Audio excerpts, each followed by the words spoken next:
in its own context, but the idea simply is that many of you have decided that this is the place to be. It's where it's all happening. Look at this transformation going on. Let's be a part of that ascension process. It's going to be so exciting. So, all right, first wave of ascension. Okay, because I thought, because it's the first wave, so I was like, how many are there? That was my question. As many as you want. How many would you like? Just for my one here, yeah. Well, then, I guess the first wave of ascension will also be the last wave of ascension. Okay, that changes a lot of things for me. Yes, it does. Okay, and then my second question was earlier, you told the first lady that came up here about the 7 mirrors. Yes. Why 7? It has to do with different levels of consciousness that work well for you in your physical reality, different vibratory states that are representative of a permission slip that allows you to connect to those higher levels of mass consensus reality, the soul level reality, oversoul level reality, higher mind, physical personality, and many other aspects that you use all the time. It's just the easiest vibrations for you to connect to for these kinds of transformational purposes. Okay, that's it. All right, thank you. Thank you.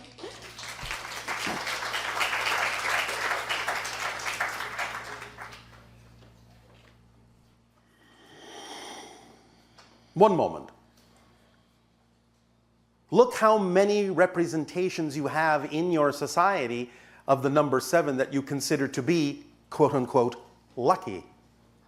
7th heaven, lucky 7. Yes? Well, you're the ones that set that up, so we're happy to simply use the devices that you've established within your own collective consciousness that make it easier for you to utilize and access those particular permission slips. That's all.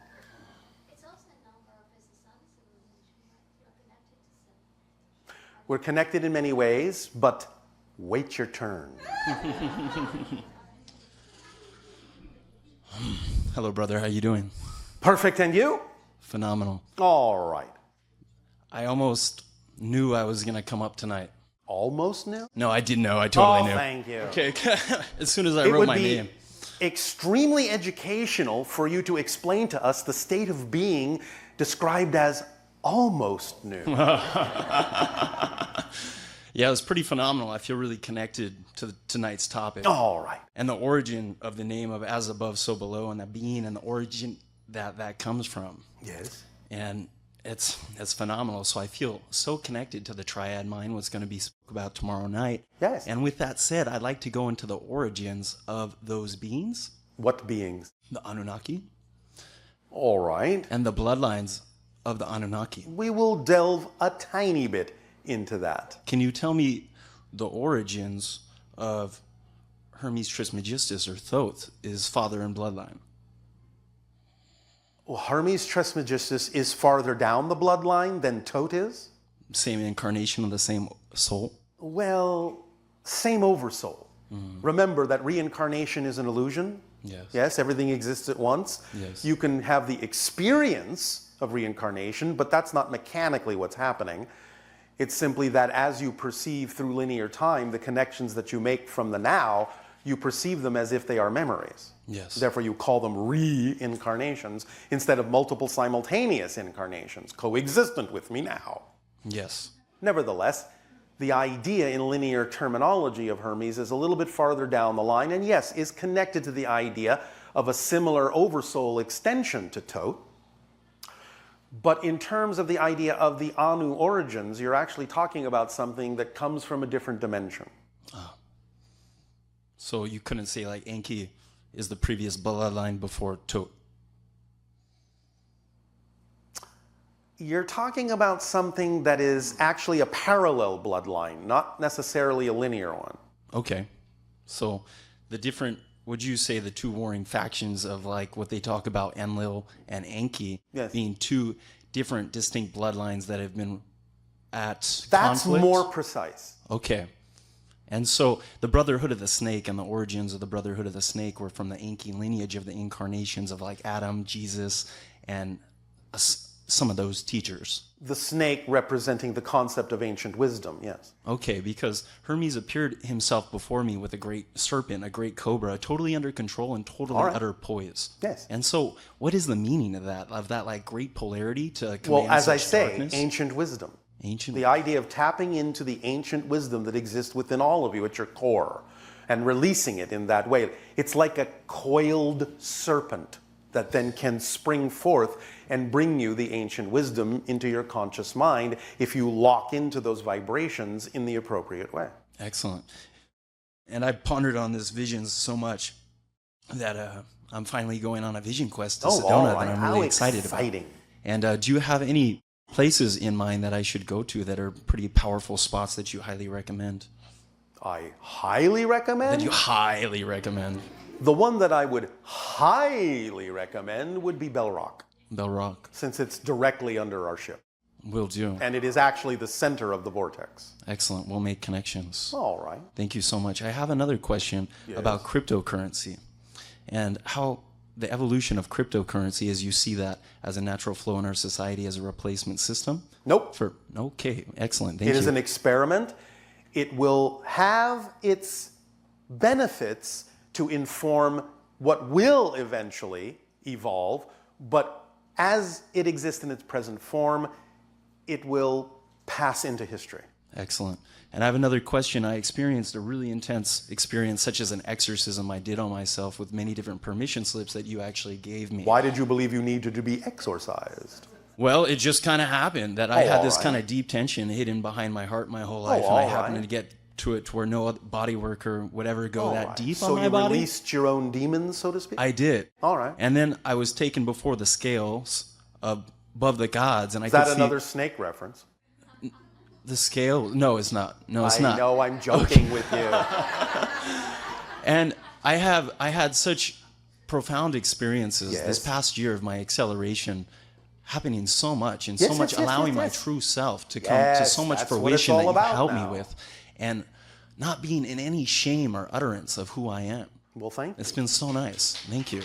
Congratulations. And now with these things that I've done, I was just really curious because like I hit this, because many times you've told me about other incarnations I've had that not you have had, but that you're connected. Yes, but remember, first of all, that changes dynamically as you change. It's not a static thing. Yes, I see. No, the idea is that because reincarnation is an illusion, and you're really just connecting to multiple simultaneous incarnations as you need to for the person you are at any given moment, when you become a different person, you actually connect to other incarnations. The idea in your old-fashioned way of looking at reincarnation is saying, well, I was this life back then, and I will always have been that life back then. No, it's a dynamically changing thing. As you change, you don't connect to the same lives. Yes, this is a refinement of the oversoul right now. Yes. So that's what I was experiencing in myself in that exorcism, because I could touch this tension so deep in me that it gave me vivid hallucinations of a parallel life getting stabbed in the heart by my brother behind my back. How exciting. And me and my brother have been at war my whole life, and we're both intense, lifelong martial artists, and we've always feuded our whole life. All right. Well, thank you for having your heart-to-heart. And it was great, because at the same time we were going through like tons of business feuds and everything, that he went behind my back, and it brought up all these things. And all right. It was so great to be that, and that was such an amazing release in my oversoul that's allowed me to be more of myself and release that tension. And ever since that time, I've been able to do greater work with my students and go deeper within the soul of people, and not to be shied away of the darkness and speak the light when darkness is present. Yes. And that's kind of what it's all about, is this accelerating positive energy that's not taking more bullshit and seeing things for what it is. Bring it down to the most succinct form. Okay. Know thyself, be thyself. That's it. Period. Excellent. Thank you so much. Thank you.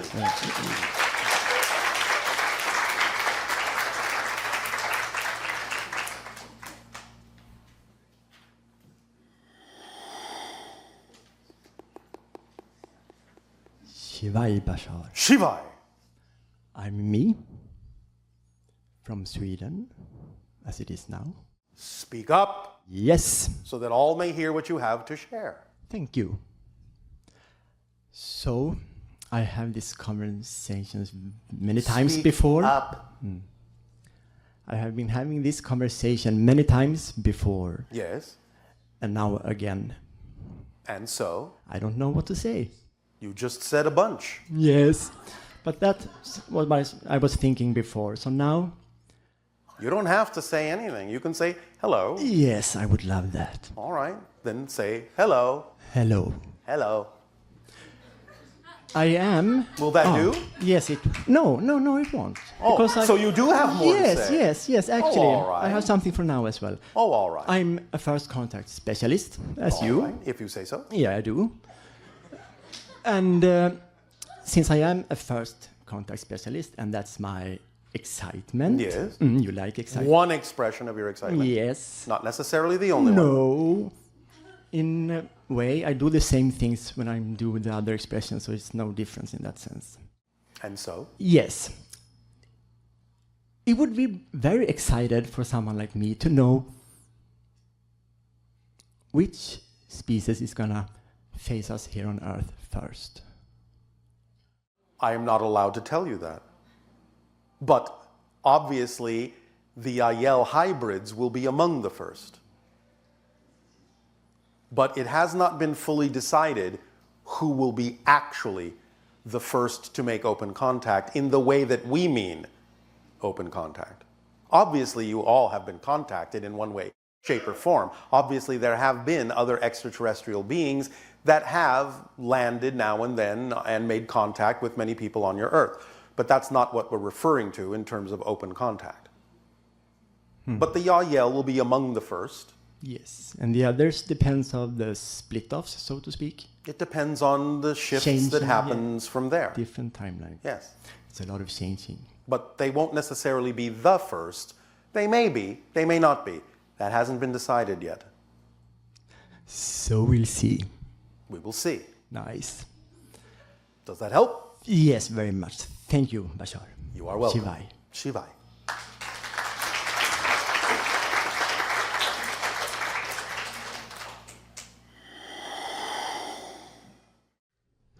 Hi, Bashar. And to you, good day. I'm super nervous. But what brought me here today is, I guess, what's the most interesting thing. So through a lucid dreaming experience, I asked about, I suppose, what people would think of like as an abduction experience if I'd experienced it. And so I asked. Yes. And I was presented with the experience. And in that experience, I believe that I was there in that experience and I met you. And in that experience, what was awesome about it was that the beauty of it was that you were present with me. It wasn't what, like, and in that moment, because I connected back with it. Yes. You were able to speak to me very clearly, and that's actually what brought me here today. I actually am here in LA this week for a training. I had this lucid dreaming experience on Monday. Yes. And in that experience, you told me about, you know, just this tapestry that we're all a part of. But you said, I'm having an event soon. And so after this lucid dream, I go online and I'm like, oh, wait, it's happening on Friday. And I will be leaving LA on Friday. So here I am today. Thank you for your synchronicity and for your engagement. Thank you. So if I had a question to ask you, it would be just about something personally that's happening with me. And it would be that I am pursuing in my life a grand goal, a grand dream, a grand thing it speaks to me. It's a part of my heart. It's a part of like my mind. And what is that? To help those that think or maybe believe they can't be helped, and also to help the people that I care about the most. And when you say you are pursuing it, does that mean you're not already doing it? I am, in a small way. What difference does that make? And how do you know how big it might be to someone else? I don't know that it's any smaller or bigger. Exactly. So why put that condition on it? Why not just simply know you are doing it and allow whatever effect it needs to have on someone to have that effect in the way that they need it? Why limit it? with certain kinds of definitional parameters when it doesn't need to be limited that way? Because I want something different. Well, if you understand that wanting is its own state, then when you want, all you get is more wanting. But if you are being, then you will experience the being of it, the experience of it.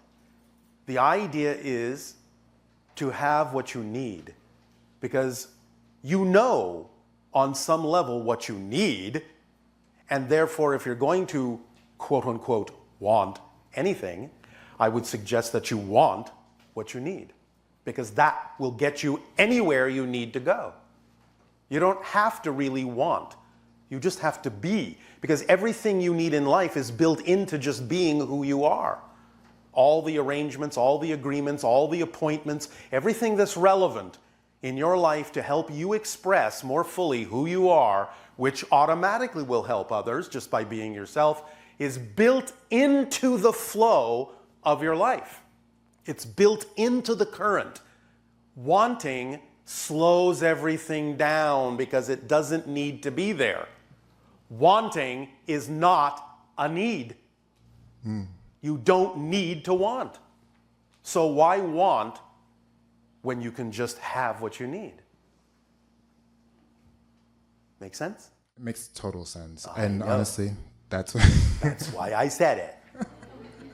That's how reality works. That's how nature and existence are structured. You don't need these superfluous things. It's already automatically functioning.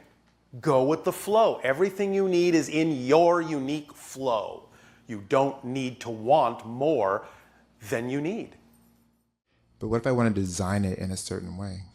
Design it however you wish, but only use the design as a symbol to get you excited and in the proper state to receive what you actually need. That's why we urge and encourage all of you to use visualization as strongly as you can. Have the greatest, most delineated, most detailed, most colorful, most powerful image of what you believe represents an idealized outcome.